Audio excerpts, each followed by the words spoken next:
आप सभी लोगों का मेरे YouTube चैनल पर बहुत बहुत स्वागत है। वर्ष 2025 की आईएएस की प्रारंभिक परीक्षा को ध्यान में रखते हुए यहाँ पर भूगोल से, ज्योग्राफी से एक सेक्शन लिया है, प्लैनेट्स का यानी ग्रहों का लिया है। ग्रहों से संबंधित सवाल पूछे जाते हैं और पूछे जाने की संभावना रहती है, तो ऐसे में तैयारी सही ढंग से करनी चाहिए। जब हम किसी चैप्टर को पढ़ लें तो ध्यान में रखना चाहिए कि इस चैप्टर से सवाल किस तरह से पूछे जा सकते हैं। पढ़ने के बाद इतना तो हमें सोचना ही चाहिए, यानी क्रिएटिविटी को हम अपनी अगर इन्वॉल्व करेंगे तो नतीजा बेहतर आ सकता है। हम अपनी कल्पना का थोड़ा सा विस्तार करें, देखें कि इस सेक्शन में, चैप्टर में कहाँ से सवाल आ सकते हैं। जब हम ये प्रयोग करेंगे तो हमें अच्छा बेहतर नतीजा मिलेगा। जैसे ग्रहों के बारे में अगर बात की जाए तो ग्रह जो हैं वो अपनी धुरी पे भी घूमते हैं, तो एक तो सवाल ये पैदा हो सकता है कि कौन कितनी जल्दी घूम जाता है, इसमें सम्मिलित कर में पूछा जा सकता है। इसी तरीके से सूरज का भी चक्कर लगाते हैं तो कौन कितनी देर में लगाता है, कितने कम समय में लगाता है, ये सवाल पूछा जा सकता है। 2 सेक्शन तो यही हो गया। अब ग्रहों के कुछ उपग्रह भी होते हैं तो उनके बारे में पूछा जा सकता है कि कौन सा उपग्रह किस ग्रह से संबंधित है। 3रा सेक्शन यही हो गया। चौथा ये कि जो खोजी अभियान भेजे जाते हैं उनसे संबंधित जानकारी पूछी जा सकती है। ग्रहों की अपनी कुछ भौतिक विशेषताएं हैं, वहाँ से सवाल पूछे जाते हैं या पूछे जा सकते हैं। तो इन बातों को ध्यान में रखते हुए जब हम पढ़ लें किसी चैप्टर को तो उसके हिसाब से हमें सोचना चाहिए, यानी कुछ समय दें, सोचें कि किस तरह से पूछा जा सकता है। तो जब हम सोचेंगे तो इससे हमारी कल्पना भी बढ़ेगी और हम सही अप्रोच के तहत अपना नोट्स बना सकते हैं। तो पढ़ने के लिए बहुत कुछ हो सकता है और भटकाव का भी रास्ता बहुत ज़्यादा है, इसीलिए उसमें दिक्कत आ जाती है। मेहनत करते हैं लेकिन भटकाव की वजह से बहुत सारी ऐसी चीज़ें हम नोट करते चले जाते हैं जो कि पूछी नहीं जाती हैं और उसमें हमारा समय भी जाता है। तो ध्यान रखना चाहिए, बहुत ही कंसाइज वे में इंपॉर्टेंट चीज़ों को ध्यान रखते हुए नोट्स बनाना चाहिए। बुध की बात करें, मर्क्यूरी की बात करें तो यहाँ कुछ जानकारी रखी गई है, क्योंकि ये स्लाइड बनाई गई थी तो उसमें AI से इसको जनरेट किया तो उसमें बहुत सारी चीज़ें रह गई। यहाँ पर चीज़ें लिख दी गई हैं ताकि एक सहायता कहा जा सकता है कि आपकी हो जाए, हेल्प हो जाए, फिर आप अपने हिसाब से चीज़ों को अरेंज कर सकते हैं। तो एक ओपिनियन आपको मिल जाएगा। सबसे पहली चीज़ अगर हम बुध की बात करें तो ये सूरज से सबसे करीब में है और सबसे छोटा ग्रह भी है ये तो जानकारी सभी को रहती है। लेकिन हम ये अगर देखें कि इसके अंदर जो बुध ग्रह का जो कोर है, यानी इसका जो क्रोड जिसको हिंदी में कहा जाता है, वो मेटेलिक है। यानी अगर कोर की बात की जाए तो ये मेटेलिक है और ये कोल्ड होने की वजह से, ठंडक की वजह से सिकुड़ता चला जा रहा है, जिसके वजह से जो बृहस्पति की सतह है वहाँ पर गड्ढे पाए जाते हैं, दरारें आ गई हैं इस कोर के सिकुड़ने की वजह से, श्रिंक करने की वजह से। इसी वजह से आप देखेंगे कि यहाँ पर चट्टानें भी इसमें हैं। इसकी सतह जो है वो मतलब गड्ढे नुमा है, एकदम समतल नहीं है। इसी तरह से जो पोलर रीजन है वहाँ पर जो है गड्ढे पाए गए हैं, उसमें बर्फ़ के भी निशान इसमें मिले हैं बुध पे।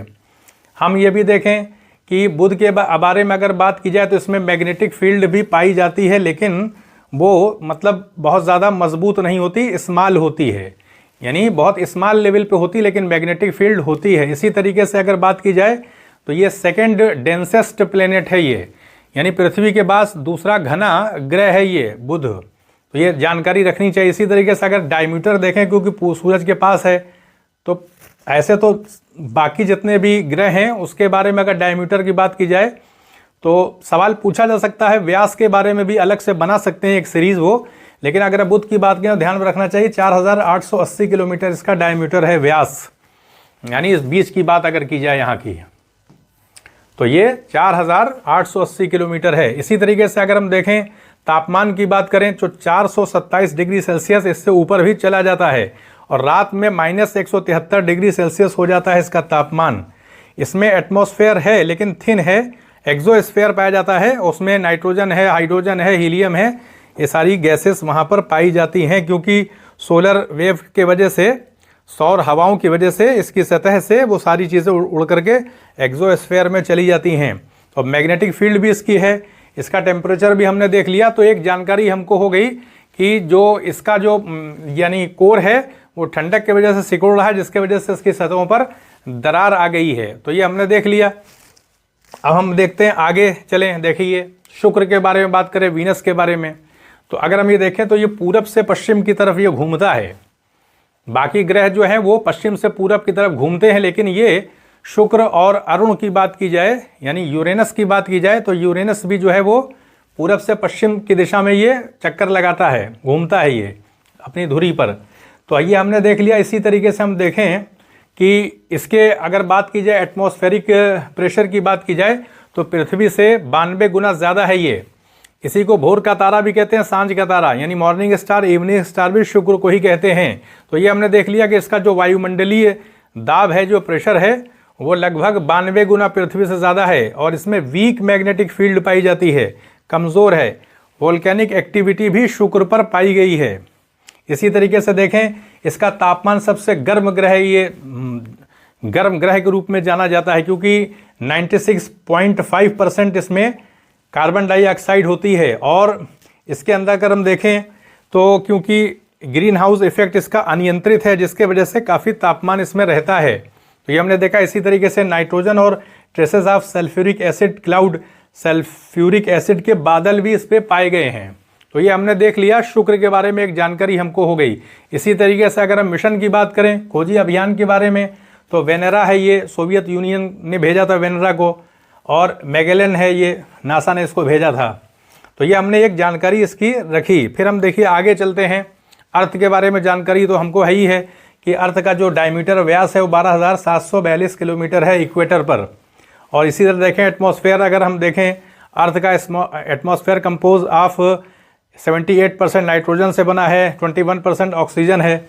इसी तरीके से हाइड्रोस्फेयर की बात करें तो वाटर जो है 71% है अर्थ के सरफेस पर। तो हम पृथ्वी के बारे में जानकारी रखते हैं। तो अब हम आते हैं मंगल के बारे में। मंगल के बारे में देखिए तो इस पे एक पर्वत, ज्वालामुखी पर्वत पाया जाता है जो सभी ग्रहों में सबसे ऊंचा है, 22 किलोमीटर ऊंचा है ये। ओलिम्पस मॉन्स इसको कहा जाता है। और इसी तरीके से हम देखें तो डीपेस्ट कैनियन भी इसमें पाया गया है, वेलेस मैरिनेरिस के नाम से जाना जाता है ये। अगर हम ये बात करें यानी देखें कि ये चक्कर लगाने की बात करें, 687 दिन के अंदर ये सूरज का चक्कर लगा लेता है। इसी तरीके से अपनी धुरी पर ये 24 घंटे 37 मिनट में घूम जाता है ये मंगल जो है। तो ये भी हमने देखा, इसमें डीपेस्ट कैनियन पाया जाता है वेलेस नाम से। इसी तरीके से एक्सियल टिल्ट की बात की जाए, अक्षीय झुकाव की बात की जाए तो पृथ्वी से थोड़ा ज़्यादा है, 25.2 डिग्री है इसका ये अक्षीय झुकाव जो है। और फोबोस और डेमोस जो है इसके उपग्रह पाए जाते हैं, ये हमने देखा। और नो टेक्टोनिक प्लेट्स यानी इसके अंदर टेक्टोनिक प्लेट्स जो है नहीं पाई जाती हैं। इसी तरीके से हम अगर बात करें कि इसमें जो खोजी अभियान भेजे गए, जैसे वाइकिंग लैंडर्स है, स्पिरिट है, अपॉर्चुनिटी है, क्यूरोसिटी है, ये सारी चीज़ें मतलब इस पर खोजी अभियान भेजे गए हैं, तो इसकी जानकारी रखनी चाहिए। तो ये हमने देख लिया। और आयरन ऑक्साइड की वजह से ये लाल दिखाई पड़ता है, तो बेसिक फैक्ट हमने देखा। इसी तरीके से देखें नो ग्लोबल मैग्नेटिक फील्ड, कोई ग्लोबल मैग्नेटिक फील्ड इस पर नहीं है, क्षेत्रीय स्तर पर थोड़ी बहुत है, लेकिन वैसे पूरे तौर पर अगर बात की जाए तो इस पर मैग्नेटिक फील्ड नहीं है। अब हम आते हैं जुपिटर के बारे में। तो जुपिटर को देखें, ये सबसे लार्जेस्ट है, स्ट्रॉन्ग मैग्नेटिक फील्ड है इसके अंदर। इसी तरीके से इसका मास देखें तो 318 गुना जो पृथ्वी से ज़्यादा है। रोटेशन पीरियड की बात की जाए तो ये 9 घंटा 55 मिनट पर अपनी धुरी पर घूम जाता है। इसी तरीके से सबसे तेज़ है ये, यानी सबसे कम समय में अपनी धुरी पर घूमने वाला ग्रह है ये बृहस्पति, ये जानकारी रखनी चाहिए। इसी तरीके से अगर हम सूरज का चक्कर लगाने की बात करें तो 11.86 साल में ये पूरा कर लेता है एक चक्कर सूरज का। इसी तरीके से अगर बात की जाए तो ग्रेट रेड स्पॉट इस पर बहुत तूफान है, इसमें चलता रहता है, 350 साल से चल रहा है। इसी तरीके से स्ट्रॉन्ग मैग्नेटिक फील्ड जो है वो 14 गुना जो है पृथ्वी से ज़्यादा है इसके अंदर, स्ट्रॉन्गेस्ट है ये, 14 गुना जो है पृथ्वी से ज़्यादा है ये। और इसके उपग्रहों की बात की जाए तो गाइनेमिड्स है, यूरोपा है, कैलिस्टो है, ये सारे हैं। एक्सियल टिल्ट है इसमें 3.13 डिग्री की। इस स्तर पर अपने नोट्स में सारी बातों को संक्षेप में रखना चाहिए क्रम से, तो इससे क्या रहता है कि दोहराने में आसानी हो जाती है, चीज़ें जहन में रहती हैं। अब अगर शनि की बात की जाए तो ये सेकंड लार्जेस्ट प्लेनेट है ये शनि। अगर इसके मास की बात की जाए तो देखिए 95 टाइम्स जो है वो इसका मास जो है पृथ्वी से ज़्यादा है। और अगर मून्स की बात की जाए तो उसमें 80 चंद्रमा यानी उपग्रह जो हैं अब तक इसके खोजे जा चुके हैं। और अगर बृहस्पति की बात की जाए तो बृहस्पति में आप देखेंगे इसके मून्स की संख्या 95 है, इसमें गैनेमीड्स है, यूरोपा है, कैलिस्टो है और बहुत सारे हैं। तो ये इसमें कहने मतलब कि शनि के अंदर थोड़ा कम है बृहस्पति से। पायनियर सेकेंड और वॉयेजर या अभियान इस पे थे, कैसिनी मिशन भी इस पे भेजा गया। और अगर देखा जाए तो 29.5 साल में ये सूरज का चक्कर लगा लेता है और अपनी धुरी पर 10.7 घंटे में ये घूम जाता है। तो ये हमने शनि के बारे में कुछ जानकारियाँ यहाँ पर देखी। तो अब हम आते हैं, थोड़ा सा आगे चलते हैं। फिर देखें अरुण ग्रह के बारे में, यूरेनस के बारे में। ये लेटा हुआ ग्रह कहलाता है क्योंकि अपनी धुरी पर बहुत ज़्यादा झुका हुआ है ये।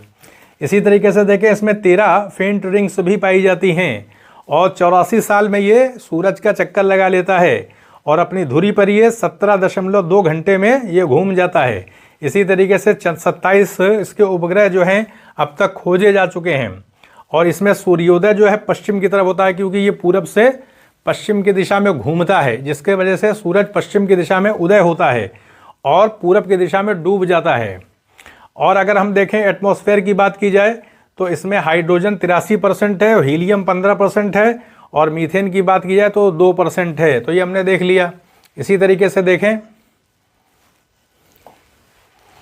कि वरुण की बात की जाए अगर, तो वरुण का जो है वो ट्रिटोन जो है इसका एक उपग्रह है। इसी तरीके से हम अगर देखें इसमें 5 मेन रिंग्स पाई जाती हैं। हाइड्रोजन इसमें 80% है, हीलियम इसमें 19% है। इसके अंदर देखें तो 2100 किलोमीटर पर आवर की रफ्तार से इसके अंदर हवाएं चलती हैं। स्ट्रॉगेस्ट विंड्स हैं इसमें, लगभग 21 सबसे तेज़ हवाएं इसी वरुण ग्रह पर चलती हैं। इसकी जानकारी मतलब ये इंपॉर्टेंट चीज़ है, इस जानकारी पूछी जा सकती है कि सबसे तेज़ हवाएं किस ग्रह पर चलती हैं। तो वो चलती है वरुण पर, 2100 किलोमीटर पर आवर की रफ्तार से चलती है। इसी तरीके से हम देखें तो ग्रेट डार्क स्पॉट इसमें पाया गया है। जैसे रेड वाला बृहस्पति पे था तो उस पर ग्रेट डार्क स्पॉट पाया जाता है। अगर हम देखें कि नेपच्यून जो है वो 165 ईयर ले लेता है, यानी सूरज का चक्कर लगाने में। और अगर इसका अभियान की बात की जाए 16 घंटा लगा लेता है अपनी धुरी पर घूमने में। और वॉयेजर 2 जो है इस पर भेजा गया एक मिशन था जिसने इसके बारे में जानकारी वरुण के बारे में दी। तो ये हमने कुछ चीज़ें आपके सामने मतलब कुछ बातें इसे रखी ताकि हमारा एक जहन जाए और हम अपने हिसाब से सही नोट्स तैयार कर सकें। सोलर सिस्टम से रिलेटेड सवाल आता है जिसमें प्लैनेट्स का जो सेक्शन है यहाँ रखा गया। तो ग्रहों के बारे में जानकारी हर तरह से जब हम रखेंगे तो वहाँ से सवाल पूछा जाएगा, एक इम्पॉर्टेंट सेक्शन है। इसीलिए आपका ध्यान जाए, इसको ध्यान में रखते हुए ही यहाँ पर एक सेक्शन रख करके जो भी जानकारी महत्वपूर्ण थी उसको रखने की कोशिश की गई। तो यहीं पर अनुमति दें, चैनल को सब्सक्राइब भी करें, उन लोगों को शेयर भी करें जो लोग अभी आगे जाके नेक्स्ट में एग्ज़ाम देंगे, ताकि वहाँ तक भी जानकारी पहुँचे। धीरे धीरे आपके सामने वीडियो रखा जाएगा। तो अनुमति दें। आप सभी लोगों का बहुत बहुत धन्यवाद।